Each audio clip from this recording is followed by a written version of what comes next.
ನಮಸ್ಕಾರ ಎಲ್ರಿಗೂ, ಹೇಗಿದ್ದೀರಾ? ನಾನು ನಿಮ್ಮ ಸುಜಾತ ಮಲ್ನಾಡ್. ನಿಮಗೇನಾದರೂ ತಟ್ಟೆ ಇಡ್ಲಿ ತಿನ್ನಬೇಕು ಅಂತ ಅನಿಸಿದೆಯಾ? ಖಂಡಿತವಾಗ್ಲೂ ನೀವು ಬಿಡದಿ ತನಕ ಹೋಗೋ ಅವಶ್ಯಕತೆ ಇಲ್ಲ. ಮನೆಯಲ್ಲೇ ಸುಲಭವಾಗಿ ಮಾಡ್ಬೋದು. ಹೇಗೆ ಮಾಡೋದು ಅಂತ ನಾನಿವತ್ತು ತೋರಿಸ್ಕೊಡ್ತಾ ಇದ್ದೀನಿ. ಇದು ತುಂಬ ರುಚಿಯಾಗಿರುತ್ತೆ. ಈ ಇಡ್ಲಿನ ಮಾಡೋದು ತುಂಬಾ ಸುಲಭ. ಹಾಗಾದರೆ ಹೇಗೆ ಮಾಡೋದು ಅಂತ ನೋಡ್ಕೊಂಬರೋಣ ಬನ್ನಿ. ಅದ್ರ ಜೊತೆಗೆ ನೀವು ಮೊದಲನೇ ಸಲ ನನ್ನ ವೀಡಿಯೋನ ನೋಡ್ತಾ ಇದ್ದರೆ ಒಂದು ಲೈಕ್ ಮಾಡಿ, ಶೇರ್ ಮಾಡಿ, ಹಾಗೆ ಸಬ್ಸ್ಕ್ರೈಬ್ ಮಾಡೋದು ಮಾತ್ರ ಮರಿಬೇಡ್ರಿ. ಹಾಗಾದರೆ ಇಡ್ಲಿ ಹೇಗೆ ಮಾಡೋದು ನೋಡ್ಕೊಂಬರೋಣ. ನಾನೀಗ ಇಡ್ಲಿ ಮಾಡೋದಕ್ಕೆ ಮೊದಲು ಅಕ್ಕಿ ನೆನೆಸ್ಕೋಬೇಕಲ್ಲ, ಅದಕ್ಕೋಸ್ಕರ ಅಂಗಡೀಲಿ ಇಡ್ಲಿ ಅಕ್ಕಿ ಅಥವಾ ದೋಸೆ ಅಕ್ಕಿ ಅಂತ ಸಿಗುತ್ತೆ, ಅದನ್ನೇ ಬಳಸ್ಕೊತಾ ಇದ್ದೀನಿ. ಇದು ಇಡ್ಲಿ ಅಕ್ಕಿನ ತಗೊಂಡಿದ್ದೀನಿ. ಇದನ್ನು ಒಂದೇ ಅಳತೆಯಲ್ಲಿ ತಗೋಬೇಕಾಗುತ್ತೆ. ಇಲ್ಲಿ 4 ಬಟ್ಲಾಗುವಷ್ಟು ನಾನು ಇಡ್ಲಿ ಅಕ್ಕಿನ ತಗೊಳ್ತಾ ಇದ್ದೀನಿ. ಯಾವುದಾದ್ರೂ ಒಂದೇ ಅಳತೆ ಇಟ್ಕೊಳ್ಳಿ. 4 ಬಟ್ಲಾಗುವಷ್ಟು ನಾನು ಇಡ್ಲಿ ಅಕ್ಕಿನ ತಗೊಂಡಿದ್ದೀನಿ. ಈಗ ಅದೇ ಬಟ್ಲಲ್ಲಿ 1 ಬಟ್ಲಾಗುವಷ್ಟು ಉದ್ದಿನ ಕಾಳನ್ನು ತಗೊಂಡಿದ್ದೀನಿ. ಉದ್ದಿನ ಬೇಳೆಗಿಂತ ಉದ್ದಿನ ಕಾಳು ತಗೊಂಡ್ರೆ ಚೆನ್ನಾಗಿರುತ್ತೆ. ಒಂದು ವೇಳೆ ಇಲ್ಲ ಅಂದರೆ ಉದ್ದಿನ ಬೇಳೆನೇ ಬಳಸಿ, ಅದೇನು ತೊಂದರೆ ಇಲ್ಲ. ನಂತರ ಇದಕ್ಕೆ 1 ಬಟ್ಲಾಗುವಷ್ಟು ಅದೇ ಬಟ್ಲಲ್ಲಿ ಗಟ್ಟಿ ಅವಲಕ್ಕಿನ ತಗೋಬೇಕು. ಆಮೇಲೆ ಉದ್ದಿನ ಬೇಳೆಗೆ ಮತ್ತು ಅಕ್ಕಿಗೆ ಎರಡಕ್ಕೂ ನೀರು ಹಾಕೋಬೇಕು. ಇದನ್ನು 2-3 ಸಲ ತೊಳೆದು ಇಟ್ಕೋಬೇಕು. ಅಕ್ಕಿ ಆಮೇಲೆ ತೊಳ್ಕೊಂಡ್ರೂ ಅಡ್ಡಿಲ್ಲ, ಆದರೆ ಅವಲಕ್ಕಿ ಮತ್ತು ಉದ್ದಿನ ಬೇಳೆ ಇರುತ್ತಲ್ಲ, ಅದನ್ನು ಮತ್ತೊಂದು ಸಲ ತೊಳೆಯೋಕ್ಕಾಗಲ್ಲ. ಅದನ್ನು ತೊಳೆದ್ಬಿಟ್ಟು ಮೊದಲೇ ಇಟ್ಕೋಬೇಕು. ಅಕ್ಕಿನ ಬೇಕಾದ್ರೆ ಆಮೇಲೆ ತೊಳ್ಕೊಬೋದು. ಇದನ್ನು 5ರಿಂದ 6 ಗಂಟೆ ನೆನೆಯೋದಕ್ಕೆ ಬಿಟ್ಬಿಡ್ತಾ ಇದ್ದೀನಿ. ಇದು ಚೆನ್ನಾಗಿ ನೆನ್ಕೋಬೇಕು. ನೋಡೀಗ 5ರಿಂದ 6 ಗಂಟೆ ಅಕ್ಕಿ ಮತ್ತು ಉದ್ದಿನ ಬೇಳೆ, ಅವಲಕ್ಕಿ ಇದೆಲ್ಲನೂ ಕೂಡ ನೆಂದಿದೆ. ಇವಾಗ ಮೊದಲಿಗೆ ನಾನು ಉದ್ದಿನ ಬೇಳೆನ ಮತ್ತು ಅವಲಕ್ಕಿನ ರುಬ್ಕೊಳ್ತಾ ಇದ್ದೀನಿ. ಮಿಕ್ಸಿಗೆ ಎಷ್ಟು ಬೇಕೋ ಅಷ್ಟು ಹಾಕ್ಕೊಂಡು ಆನಂತರ ಅದಕ್ಕೆ ಸ್ವಲ್ಪ ನೀರನ್ನು ಸೇರಿಸ್ಕೊಂಡು ಚೆನ್ನಾಗಿ ರುಬ್ಕೋಬೇಕು. ನೋಡಿ, ಇವಾಗ ಎಷ್ಟು ಮೃದುವಾಗಿ ರುಬ್ಬಿದ್ದೀನಿ. ಈ ರೀತಿಯಾಗಿ ಮೃದುವಾಗಿ ರುಬ್ಕೋಬೇಕಾಗುತ್ತೆ. ಆಮೇಲೆ ಇದೇ ಮಿಕ್ಸಿ ಜಾರಿಗೆ ಸ್ವಲ್ಪ ಅಕ್ಕಿಯನ್ನು ಹಾಕ್ಕೊಂಡು ನಾನೀಗ ರುಬ್ಕೊಳ್ತಾ ಇದ್ದೀನಿ. ಒಂದೇ ಸಲ ಎಲ್ಲ ರುಬ್ಕೊಳ್ಳೋಕ್ಕಾಗಲ್ಲ, 2-3 ಸಲ ರುಬ್ಕೋಬೇಕಾಗುತ್ತೆ. ಅಕ್ಕಿಗೂ ಅಷ್ಟೇ ಸ್ವಲ್ಪ ನೀರು ಹಾಕ್ಕೊಂಡು ಇದನ್ನು ಕೂಡ ಅಷ್ಟೇ ತುಂಬ ಮೃದುವಾಗಿ ರುಬ್ಕೋಬೇಕಾಗುತ್ತೆ. ಉಳಿದಂತೆ ಎಲ್ಲ ಅಕ್ಕಿನೂ ಕೂಡ ಈ ರೀತಿಯಾಗಿ ಮೃದುವಾಗಿ ರುಬ್ಕೋಬೇಕಾಗುತ್ತೆ. ತುಂಬ ನೀರಾಗಿ ರುಬ್ಕೊಳ್ಳೋದು ಬೇಡ. ಅದುವಾಗಿ ನಾವು ಮಾಮೂಲಿ ಇಡ್ಲಿ ಮಾಡ್ತೀವಲ್ಲ, ಆ ರೀತಿಯಾಗಿ ರುಬ್ಕೊಂಡ್ರೆ ಆಯಿತು. ನಂತರ ಇದನ್ನು ಚೆನ್ನಾಗಿ ಕಲಿಸ್ಕೋಬೇಕಾಗುತ್ತೆ. ಆಮೇಲೆ ಇದಕ್ಕೆ ಎಷ್ಟು ಉಪ್ಪು ಬೇಕೋ ಅಷ್ಟೇ ಹಾಕ್ಕೊಂಡು ಕಲಿಸ್ಕೊಂಡು ರಾತ್ರಿಯೇ ಇಟ್ಕೋಬೇಕು. ಸೌಟಲ್ಲಿ ಕಲಿಸೋದಕ್ಕಿಂತ ಕೈಯಲ್ಲಿ ಕಲಿಸಿದ್ರೆ ತುಂಬ ಚೆನ್ನಾಗಿರುತ್ತೆ, ಚೆನ್ನಾಗಿ ಉಕ್ಕು ಬರುತ್ತೆ ಅಂತ. ನೋಡಿ, ಇದನ್ನು ಉಕ್ಕೋದಕ್ಕೆ ಹಂಗೆ ಬಿಟ್ಬಿಡ್ತಾ ಇದ್ದೀನಿ. ನೋಡಿ, ಇವಾಗ ಬೆಳಿಗ್ಗೆ ಎಷ್ಟು ಚೆನ್ನಾಗಿ ಉಕ್ಕಿ ಬಂದಿದೆ ಅಂತ. ಈ ರೀತಿಯಾಗಿ ಉಕ್ಕಿ ಬರಬೇಕು, ಆವಾಗ ಇಡ್ಲಿ ತುಂಬಾ ಚೆನ್ನಾಗಿ ಬರುತ್ತೆ. ಇವಾಗ ಇಡ್ಲಿ ತಟ್ಟೆಗೆ ಎಣ್ಣೆ ಸವರ್ಕೊಂಡು ಒಂದೊಂದೇ ಇಡ್ಲಿ ತಟ್ಟೆಗೆ ಹಾಕ್ಕೊಳ್ತಾ ಹೋಗಬೇಕು. ತಟ್ಟೆ ತುಂಬುವಷ್ಟು ಹಿಟ್ಟನ್ನು ಹಾಕೋಬಾರ್ದು, ಅದರಲ್ಲಿ ಅರ್ಧ ಭಾಗ ತುಂಬುವಷ್ಟು ಹಾಕ್ಕೊಂಡ್ರೆ ಆಯಿತು. 1.5ರಿಂದ 2 ಸೌಟಷ್ಟು ಹಿಟ್ಟನ್ನು ಹಾಕ್ಕೊಂಡ್ರೆ ಆಯಿತು. ನಂತರ ಇಡ್ಲಿ ಸ್ಟ್ಯಾಂಡ್ ಇರುತ್ತಲ್ಲ, ಅದಕ್ಕೆ ನೀಟಾಗಿ ಈ ರೀತಿಯಾಗಿ ಜೋಡಿಸ್ಕೋಬೇಕು. ಆಮೇಲೆ ಇದನ್ನು ಇಡ್ಲಿ ಪಾತ್ರೆಯಲ್ಲಿಟ್ಟು ಬೇಯಿಸ್ಕೋಬೇಕಾಗುತ್ತೆ. ನಾನು ಇವಾಗಲೇ ಇಡ್ಲಿ ಪಾತ್ರೆಯಲ್ಲಿ ಸ್ವಲ್ಪ ನೀರಿಟ್ಟು ಕಾಯಕ್ಕಿಟ್ಟಿದ್ದೀನಿ. ಇದು ಚೆನ್ನಾಗಿ ಬಿಸಿಯಾಗಿದೆ. ಇವಾಗ ಇದರಲ್ಲಿಟ್ಟು ಬೇಯಿಸ್ಕೊತೀನಿ. ಒಂದು 10 ನಿಮಿಷ ಬೇಯಿಸ್ಕೊಂಡ್ರೆ ಸಾಕು, ಜಾಸ್ತಿ ಹೊತ್ತೆ ಅಂತ ಬೇಯಿಸ್ಕೊಳ್ಳೋದು ಬೇಡ. ನಾನಿವಾಗ 10 ನಿಮಿಷ ಬೇಯಕ್ಕೆ ಬಿಟ್ಬಿಡ್ತೀನಿ. ಅಷ್ಟರಲ್ಲಿ ಇಡ್ಲಿಗೆ ಒಂದು ಸಾಗನ್ನು ಮಾಡ್ಕೋಬೇಕು. ಅದಕ್ಕೋಸ್ಕರ ನಾನಿಲ್ಲಿ ಆಲೂಗಡ್ಡೆಯನ್ನು ಈ ರೀತಿಯಾಗಿ 2 ಹೋಳು ಮಾಡಿಟ್ಕೊಂಡಿದ್ದೀನಿ. ಇದನ್ನು ಚೆನ್ನಾಗಿ ತೊಳೆದು ಇವಾಗ ಬೇಯಿಸ್ಕೊಂಡ್ಬಿಡ್ತೀನಿ. ನಂತರ ಇದಕ್ಕೆ ಒಗ್ಗರಣೆಗೆ ಏನೇನು ಬೇಕು ಅಂತ ನೋಡ್ಕೊಂಬರೋಣ. ಇಲ್ಲಿ 1 ಈರುಳ್ಳಿ ತಗೊಂಡಿದ್ದೀನಿ, 1 ಟೊಮೆಟೊ, ಹಾಗೆ ಹಸಿಮೆಣಸಿನ್ಕಾಯಿ.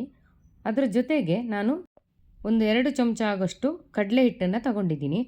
ಇದು ಕೊನೆಯದಾಗಿ ಸಾಗುಗೆ ಹಾಕೋದಕ್ಕೆ ಬೇಕಾಗುತ್ತೆ. ಅದಕ್ಕೋಸ್ಕರ ಸ್ವಲ್ಪ ನೀರು ಹಾಕಿಬಿಟ್ಟು ಇದನ್ನು ಕಲಿಸ್ಕೊಬಿಡ್ತೀನಿ. ಗಂಟಿಲ್ದಂಗೆ ಪೂರ್ತಿಯಾಗಿ ಕಲಿಸ್ಕೋಬೇಕು. ನೋಡಿ, ಈ ರೀತಿಯಾಗಿ ಚೆನ್ನಾಗಿ ಕಲಸಿಟ್ಕೊಂಡ್ರೆ ಆಯಿತು. ನಂತರ ಒಗ್ಗರಣೆಗೆ ಬಾಣಲೆಗೆ ಒಂದು 3-4 ಚಮಚ ಎಣ್ಣೆನ ಹಾಕ್ಕೋಬೇಕು. ಎಣ್ಣೆ ಕಾದ್ರ ನಂತರ ಇದಕ್ಕೆ ಸಾಸಿವೆನ ಹಾಕ್ಕೋಬೇಕು ಸ್ವಲ್ಪ. ಆಮೇಲೆ ಹಸಿಮೆಣಸಿನ್ಕಾಯಿನ ಹಾಕ್ಕೊಳ್ತಾ ಇದ್ದೀನಿ. ಇದು ಸ್ವಲ್ಪ ಬಾಡಿಸ್ಕೋಬೇಕು ಮೊದಲಿಗೆ. ಆನಂತರ ಈಗ ಹೆಚ್ಚಿಟ್ಟಂಥ ಈರುಳ್ಳಿನ ಸೇರಿಸ್ಕೊಂಡಿದ್ದೀನಿ. ಈರುಳ್ಳಿ ಸ್ವಲ್ಪ ಚೆನ್ನಾಗಿ ಬಾಡಬೇಕು, ಅಷ್ಟರವರೆಗೆ ಚೆನ್ನಾಗಿ ಹುರ್ಕೋಬೇಕು. ಆಮೇಲೆ ಇದಕ್ಕೆ 1 ಚಮಚದಷ್ಟು ಉಪ್ಪನ್ನು ಹಾಕ್ಕೊಂಡಿದ್ದೀನಿ. ಕಡಿಮೆ ಆದರೆ ಆಮೇಲೆ ಹಾಕೋಬೋದು. ಹಾಗೆ ಕರಿಬೇವಿನ ಸೊಪ್ಪು, ಟೊಮೆಟೊ ಎಲ್ಲವನ್ನು ಹಾಕಿ ಚೆನ್ನಾಗಿ ಬಾಡಿಸ್ಕೋಬೇಕು. ಇದು ಗೊಜ್ಜು ಥರ ಬರುತ್ತಲ್ಲ ಅಷ್ಟರವರೆಗೆ ಇದನ್ನು ಚೆನ್ನಾಗಿ ಬಾಡಿಸ್ಕೋಬೇಕು. ನೋಡಿ ಇವಾಗ ಚೆನ್ನಾಗಿ ಬಾಡಿದೆ ಅಲ್ವಾ.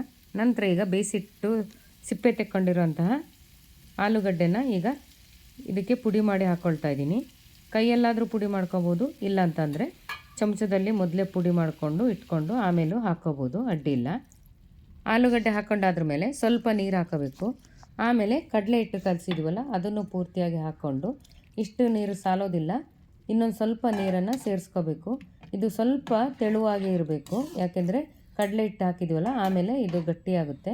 ಅದಕ್ಕೋಸ್ಕರ ಸಾಗನ್ನು ಸ್ವಲ್ಪ ತೆಳುವಾಗಿ ಮಾಡಿಕೊಂಡ್ರೆ ಒಳ್ಳೆಯದು. ನೋಡಿ ಈ ರೀತಿಯಾಗಿ ನೀರಾಗಿ ಇರಬೇಕು. ಆನಂತರ ಇದಕ್ಕೆ ಒಂದು ಅರ್ಧ ಚಮಚ ಆಗುವಷ್ಟು ಗರಂ ಮಸಾಲೆ ಪುಡಿಯನ್ನು ಕೂಡ ನಾನು ಸೇರಿಸ್ಕೊಳ್ತಾ ಇದ್ದೀನಿ. ಇದು ಸಾಗಿಗೆ ಒಳ್ಳೆ ಘಮ ಕೊಡುತ್ತೆ, ಅದಕ್ಕೋಸ್ಕರ. ನಂತರ ಇದನ್ನು ಮಧ್ಯಮ ಉರಿಯಲ್ಲಿ ಇಟ್ಬಿಟ್ಟು ಒಂದು 5 ನಿಮಿಷ ಕುದಿಸ್ಕೋಬೇಕು. ಅಷ್ಟರವರೆಗೆ ನಾವು ಚಟ್ನಿಗೆ ರೆಡಿ ಮಾಡ್ಕೊಳ್ಳೋಣ ಈ ಕಡೆ.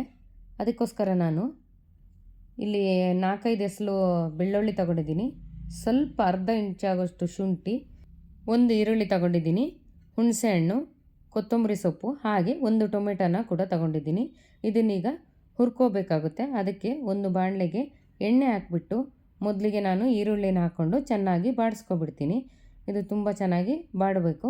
ಆನಂತರ 4-5 ಒಣಮೆಣಸಿನ್ಕಾಯಿನೂ ಕೂಡ ಸೇರಿಸ್ಕೋಬೇಕು. ಖಾರಕ್ಕೆ ಜಾಸ್ತಿ ಹಾಕೋದೇನು ಬೇಡ.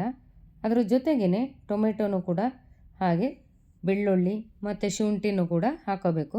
ಹಾಕ್ಕೊಂಡಾದ್ರ ಮೇಲೆ ಇದನ್ನು ಕೂಡ ತುಂಬ ಚೆನ್ನಾಗಿ ಬಾಡಿಸ್ಕೋಬೇಕಾಗುತ್ತೆ. ಮೃದುವಾಗಬೇಕು ಟೊಮೆಟೊ ಎಲ್ಲ. ಆನಂತರ ಇದಕ್ಕೆ ಸ್ವಲ್ಪ ಉಪ್ಪು, ಹಾಗೆಯೇ ಕೊತ್ತಂಬರಿ ಸೊಪ್ಪನ್ನು ಕೂಡ ಸೇರಿಸ್ಬಿಟ್ಟು ಸ್ವಲ್ಪ ಬೆಲ್ಲ, ಜಾಸ್ತಿ ಬೆಲ್ಲ ಹಾಕೋದು ಬೇಡ, ಹಾಗೆ ಹುಣಸೆಹಣ್ಣು ಇದನ್ನು ಸೇರಿಸ್ಕೊಂಡು ಸ್ವಲ್ಪ ಈಗ ಬಾಡಿಸ್ಕೊಂಡು ಇದನ್ನು ತಣ್ಣಗೆ ಮಾಡಿ ಚಟ್ನಿ ಮಾಡಿ ಇಟ್ಕೊಳ್ತೀನಿ. ನೋಡಿ ಇವಾಗ ಸಾಗುನೂ ಕುದ್ದಿದೆ, ಎಷ್ಟು ಚೆನ್ನಾಗಿ ಕುದ್ದಿದೆ. ಒಂದು 5 ನಿಮಿಷ ಆಗಿದೆ, ಸಾಕು ಈಗ. ಹಾಗೆ ಚಟ್ನಿನೂ ಕೂಡ ತಯಾರಾಗಿದೆ. ಆದರೆ ಇದು ಚಟ್ನಿಗೆ ಒಂದು ಚೂರು ಒಗ್ಗರಣೆ ಹಾಕಬೇಕಾಗುತ್ತೆ. ಇದಕ್ಕೆ ಸಾಸಿವೆ, ಒಣಮೆಣಸಿನ್ಕಾಯಿ ಅಷ್ಟೇ ಸಾಕು, ಜಾಸ್ತಿ ಏನೂ ಹಾಕೋದು ಬೇಡ. ಹಾಗೆ ಜೊತೆಗೆ ಒಂದಷ್ಟು ಕರಿಬೇವು ಹಾಕಿದ್ರೆ ಆಯಿತು. ಇವಾಗ ಈ ಚಟ್ನಿಗೆ ಒಗ್ಗರಣೆನೂ ಕೂಡ ಹಾಕಿ ಆಯಿತು. ಈಗ ಸಾಗು, ಚಟ್ನಿ ಹಾಗೆ ಇಡ್ಲಿನೂ ಕೂಡ ಬೆಂದು ತಯಾರಾಗಿದೆ. ಇಡ್ಲಿ ತೆಕ್ಕೊಂಡಾದ್ರ ಮೇಲೆ 1-2 ನಿಮಿಷ ಹಾಗೆ ಬಿಟ್ಬಿಡಬೇಕು. ಸ್ವಲ್ಪ ತಣಿದ್ರೆ ಇಡ್ಲಿ ತೆಕ್ಕೊಳ್ಳೋದಕ್ಕೆ ಚೆನ್ನಾಗಿ ಬರುತ್ತೆ. ನೋಡಿ ಇವಾಗ ಇಡ್ಲಿ ಎಷ್ಟು ಚೆನ್ನಾಗಿ ಬಂದಿದೆ. 1-2 ನಿಮಿಷ ತಣ್ಣದಾದ್ಮೇಲೆ ಈ ರೀತಿಯಾಗಿ ನಾನು ತೆಕ್ಕೊಳ್ತಾ ಇದ್ದೀನಿ. ಎಷ್ಟು ಚೆನ್ನಾಗಿ ಬಂದಿದೆ ನೋಡಿ ಇಡ್ಲಿ. ನೋಡಿ ಈಗ ಹೀಗೆ ತೆಕ್ಕೊಳ್ಳೋದಕ್ಕೆ ತುಂಬಾ ಸುಲಭವಾಗಿ ಬರುತ್ತೆ. ತಟ್ಟೆ ಇಡ್ಲಿ ಎಲ್ಲ ಮಾಡ್ತಾರಲ್ಲ, ಅವ್ರು ಹೇಗೆ ಮಾಡ್ತಾರೋ ಅದೇ ರೀತಿ ಇದೂ ಬಂದಿದೆ. ತುಂಬಾ ಚೆನ್ನಾಗಿ ಬಂದಿತ್ತು. ಇದಕ್ಕೆ ನಾನಿಲ್ಲಿ ಸೋಡಾ ಅಥವಾ ಈಸ್ಟು ಏನೂ ಬಳಸಿಲ್ಲ. ಅಕ್ಕಿ ಜೊತೆ ಉದ್ದಿನಬೇಳೆ ಮತ್ತು ಅವಲಕ್ಕಿ ಹಾಕಿದರೆ ಸಾಕು, ತುಂಬ ಚೆನ್ನಾಗೇ ಬರುತ್ತೆ. ನೋಡಿ ಇವಾಗ ಎಷ್ಟು ಚೆನ್ನಾಗಿರೋ ತಟ್ಟೆ ಇಡ್ಲಿ ತಯಾರಾಯ್ತಲ್ವಾ. ಇನ್ನು ತಟ್ಟೆ ಇಡ್ಲಿ ಬಡಿಸ್ಕೊಂಡು ತಿನ್ನೋದಷ್ಟೇ ಬಾಕಿ. ಈ ಇಡ್ಲಿ ಜೊತೆಗೆ ಸ್ವಲ್ಪ ಕೆಂಪು ಚಟ್ನಿ, ಜೊತೆಗೆ ಆಲೂಗಡ್ಡೆ ಸಾಗು ಹಾಕ್ಕೊಂಡು ಅದ್ರ ಮೇಲೆ ಸ್ವಲ್ಪ ಬೆಣ್ಣೆನೂ ಹಾಕ್ಕೊಂಡು ತಿಂದರೆ ತುಂಬಾ ಒಳ್ಳೆ ಕಾಂಬಿನೇಷನ್ ಆಗಿರುತ್ತೆ, ತುಂಬಾ ರುಚಿಯಾಗಿರುತ್ತೆ. ಇದು ಮಾಡೋದಕ್ಕೂ ಕೂಡ ತುಂಬಾ ಸುಲಭ, ರುಚಿ ಮಾತ್ರ ಭಾರಿ ಚೆಂದ ಇತ್ತು ಮರ್ರೆ. ಇನ್ನೇನಾದರೂ ನಿಮ್ಮ ಮನೆಯಲ್ಲಿ ನೀವು ತಟ್ಟೆ ಇಡ್ಲಿ ಮಾಡಬೇಕಂದ್ರೆ ಯೋಚನೆ ಮಾಡಬೇಡಿ, ಹೀಗೆ ಮಾಡಿ, ತುಂಬ ಚೆನ್ನಾಗಿ ಬರುತ್ತೆ. ನಿಮಗೆ ಈ ವಿಡಿಯೋ ಇಷ್ಟ ಆಯಿತು ಅಂತ ನಾನು ಅಂದ್ಕೊಳ್ತೀನಿ. ಇಷ್ಟ ಆದರೆ ಒಂದು ಲೈಕ್ ಮಾಡಿ, ಶೇರ್ ಮಾಡಿ, ಹಾಗೇನೇ ಸಬ್ಸ್ಕ್ರೈಬ್ ಮಾಡೋದು ಮರಿಬೇಡಿ ಆಯಿತಾ. ಮುಂದಿನ ವಿಡಿಯೋದಲ್ಲಿ ಸಿಗ್ತೀನಿ. ಹೋಗಿ ಬರಲಾ? ನಮಸ್ಕಾರ.